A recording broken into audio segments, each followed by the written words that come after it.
kasih.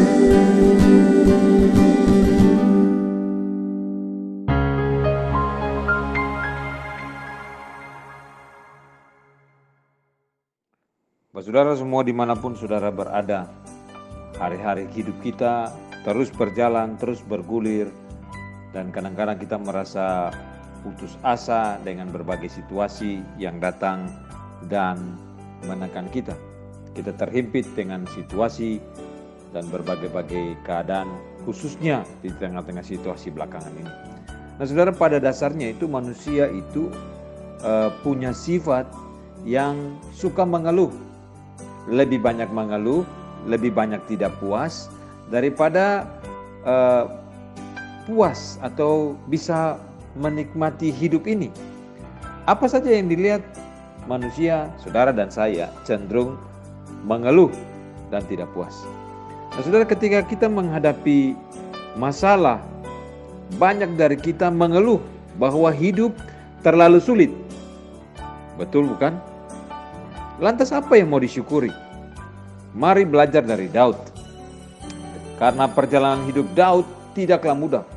Sejak Samuel mengurapinya menjadi raja, hingga Daud benar-benar duduk di takhta pemerintahannya, masalah datang silih berganti dalam hidupnya. Dia bisa kesal, dia marah dan bersungut-sungut. Dia justru bersyukur kepada Tuhan daripada dia hanya marah, hanya kesal dan bersungut-sungut. Daud memilih untuk bersyukur kepada Tuhan. Daud bersyukur karena penyertaan dan kasih setia Tuhan yang tidak pernah berhenti tercurah, yang Tuhan curahkan di atas hidupnya. Daud beriman bahwa Tuhan tidak pernah ingkar janji dan tidak akan meninggalkannya sesulit apapun masalah yang sedang Daud hadapi. Tiada satu hari pun kita lewati hidup kita tanpa kehadiran Tuhan. Saudara perhatikan ini. Tiada satu hari pun kita lewati hidup kita tanpa kehadiran Tuhan. Bukalah mata hati kita. Selalu saja ada alasan bagi saudara dan saya untuk bersyukur. Masih ada pekerjaan yang Tuhan berikan. Itu adalah bentuk kecukupan dari Tuhan.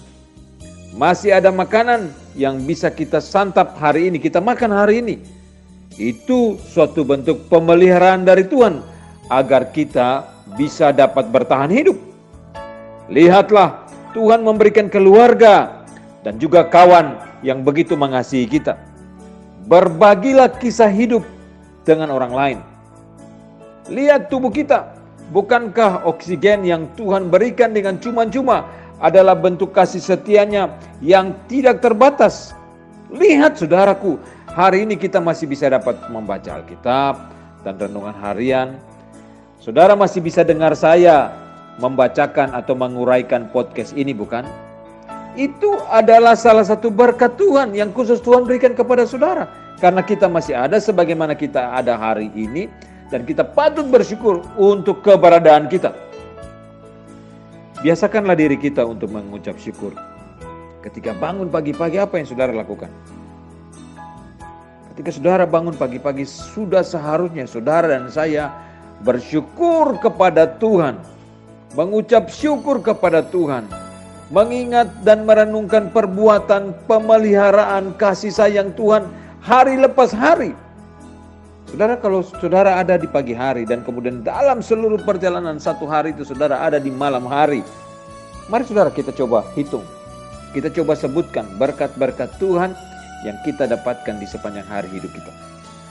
Saudara, pada saat saudara menyebutkan satu persatu berkat Tuhan yang saudara dapatkan di sepanjang hari hidup saudara, saudara dan saya akan menyadari bahwa setiap hari selalu ada alasan untuk kita mengucap syukur. Setiap hari, perhatikan ini, setiap hari selalu ada alasan untuk kita mengucap syukur. Mazmur 138 ayat yang pertama, Daud berkata, "Aku hendak bersyukur kepadamu dengan segenap hatiku di hadapan para Allah aku akan bermazmur bagimu. Saudara, daripada mengeluh, daripada hanya bersungut-sungut, mari saudaraku, kita mengucap syukur untuk semua berkat, kasih sayang, pertolongan dari waktu ke waktu, dari saat ke saat, setiap detik hidup kita. Tuhan tetap ada bersama-sama dengan kita. Tuhan menjaga kita. Tuhan memberkati kita. Mari saudara, jangan buat hati pikiran kita hanya dipenuhi dengan persungutan. Tapi buatlah hati dan pikiran kita penuh dengan sukacita dan ucapan syukur karena kebaikan dan anugerah Tuhan. Terpujilah Tuhan dari kekal sampai kekal.